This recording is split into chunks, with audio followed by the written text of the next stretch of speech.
Sveiki, kolegos. Esu Draudimo ir rizikos valdymo instituto virtuali asistentė Julija. Norime pristatyti Jums mūsų naują 21 darbo dienos programą pavadinimu Skaitmeninės transformacijos akademija, draudimo konsultavimo ir skaitmeninių kompetencijų mokymų programa. Ši mokymo programa pritaikyta draudimo sektoriaus poreikiams ir suteikia besimokantiesiems gilių žinių apie skaitmeninės transformacijos poveikį draudimo industrijai. Skaitmeninės technologijos leidžia mums būti mobilesniems ir lanksčiau reaguoti į klientų poreikius.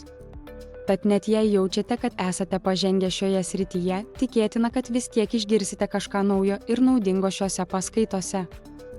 Neseniai patyriau panašią situaciją Vilniuje prie Akropolio šviesoforo. Kol laukiau šviesoforo, pastebėjau reklaminius ekranus. Įdomu, kiek iš mūsų, laukiančių prie šviesoforo, juos pastebėjo. Dauguma žmonių, kaip ir aš, įsitraukė į savo telefonus, socialinius tinklus ar kitas veiklas. Mūsų dėmesį sunku nukreipti nuo skaitmeninio pasaulio, kuriame gyvename. Karantinas, kurį patyrėme prieš keletą metų, skatino mus visus tapti dar skaitmeniškesniais. Taip, nuotolinis darbas, online prekyba, nuotolinis mokymasis ir komunikacija tapo mūsų kasdienybė. Ši skaitmeninė transformacija veikia ir draudimo sektorių. Mūsų tikslas – suprasti, kaip skaitmeninės technologijos gali optimizuoti mūsų darbą draudimo srityje. Nagrinėsime skaitmenizacijos procesą, komunikacijos perkėlimą į skaitmeninę erdvę, komunikacinį marketingą, klientų segmentaciją, strategijas ir daugybę kitų sričių.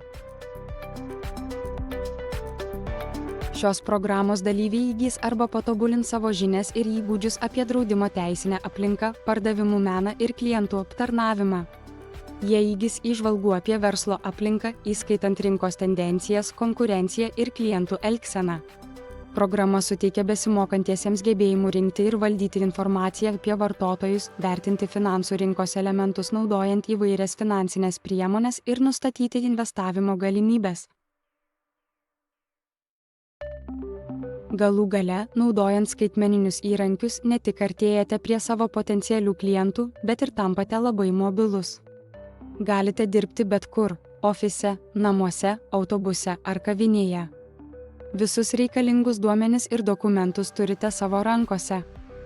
Per šias paskaitas jūs viską pamatysite, nuo socialinių tinklų ir svetainių iki ChatGPT ir debesijų saugojimo bei kitų naudingų įrankių. Taigi, svarbiausia yra suprasti, kaip pasinaudoti šiomis technologijomis draudimo srityje, kad būtume artimesni savo klientams, veiksmingesni ir mobilūs. Linkiu Jums gero darbo ir naudingų žinių.